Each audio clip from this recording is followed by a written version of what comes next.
एक औरत के शरीर में संभोग भूख रहती है। शादी के शुरुआती दिनों में जिस्मानी मोहब्बत का जुनून होता है, लेकिन ये भूख और जुनून हमेशा ऐसे ही रहे ये मुमकिन नहीं है। शायद यह हर शादीशुदा महिला की कहानी हो सकती है, लेकिन मेरे लिए यह बेहद निजी और भावनात्मक अनुभव था। मेरी और कमल की शादी को 12 साल हो चुके थे। शुरुआत में सब कुछ बेहद खूबसूरत था। हम हर छोटी छोटी बात में एक दूसरे का साथ महसूस करते थे। प्यार और अपनापन हर पल में छलकता था। लेकिन जैसे जैसे समय बीतता गया, हमारे रिश्ते में एक अनकहा बदलाव आने लगा। मुझे महसूस होने लगा कि हमारे बीच की नज़दीकियों में वो पुरानी गर्माहट नहीं रही। वह बदलाव केवल शारीरिक नहीं बल्कि भावनात्मक जुड़ाव में भी था।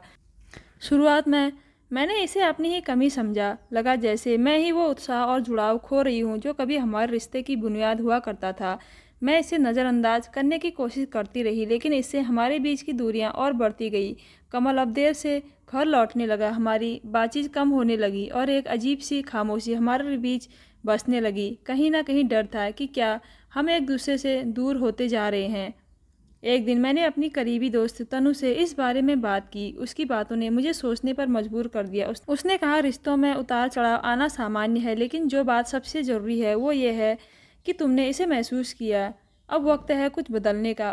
उसकी बातों ने मुझे भीतर तक झंझोक दिया। मैंने खुद से पूछा, क्या यह सिर्फ शारीरिक दूरी है या भावनात्मक जुड़ाव की कमी है। मुझे एहसास हुआ कि हमारे बीच की दूरी हर स्तर पर बढ़ रही थी। अगर मैंने अभी कुछ नहीं किया तो शायद ये दरार गहरी होती जाती। मैंने साहस जुटाया और मोहन से अपनी दिल की बात खुलकर कह दी। मैंने कहा, हमें जो करीब लाता था वो अब दूर सा लगने लगा है और मुझे यह फासला खल रहा है। मेरी बात सुनकर मोहन ने स्वीकार किया कि वह भी यह बदलाव महसूस कर रहा था, लेकिन कभी ठीक से कह नहीं पाया। इसके बाद हमने अपने रिश्ते को फिर से संवारने की शुरुआत की। सबसे पहले हमने हर दिन कुछ वक्त सिर्फ एक दूसरे के लिए निकालना शुरू किया, बिना किसी फ़ोन, टीवी या अन्य व्यवस्था के।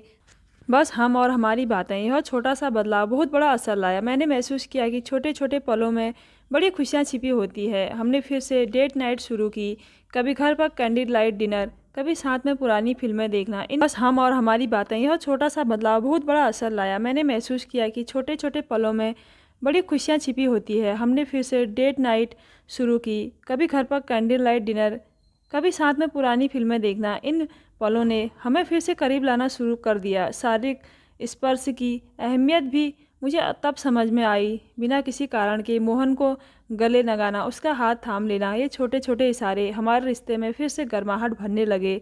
साथ ही मैंने अपने भीतर भी बदलाव लाना शुरू किया। मैंने योग और मेडिटेशन करना शुरू किया, खुद के लिए समय निकालना सीखा। जब मैंने खुद को भीतर से खुश और संतुलित महसूस किया तो उसका सकारात्मक असर हमारे रिश्ते पर भी साफ दिखने लगा। धीरे धीरे हमारा रिश्ता फिर से वो अपनापन और सुकून पाने लगा जो कभी हमारी पहचान हुआ करता था। और यह सब इसलिए संभव हो पाया क्योंकि मैंने वक्त रहते रिश्ते को संभालने का फैसला लिया। इस अनुभव से मैंने यही सीखा, हर रिश्ते में उतार चढ़ाव आते हैं, लेकिन उन्हें संभालने के लिए पहल जरूरी होती है। संवाद, समझ और प्यार के छोटे छोटे प्रयास रिश्तों को फिर से जीवित बना सकते हैं। प्यार को निभाना एक निरंतर प्रयास है और यही प्रयास रिश्तों को टिकाऊ और मजबूत बनाते हैं। तो दोस्तों, कैसी लगी आज की स्टोरी? अगर अच्छी लगी तो हमारे चैनल को ज़रूर सब्सक्राइब कीजिएगा। धन्यवाद। मिलती हूँ कल एक न्यू वीडियो के साथ।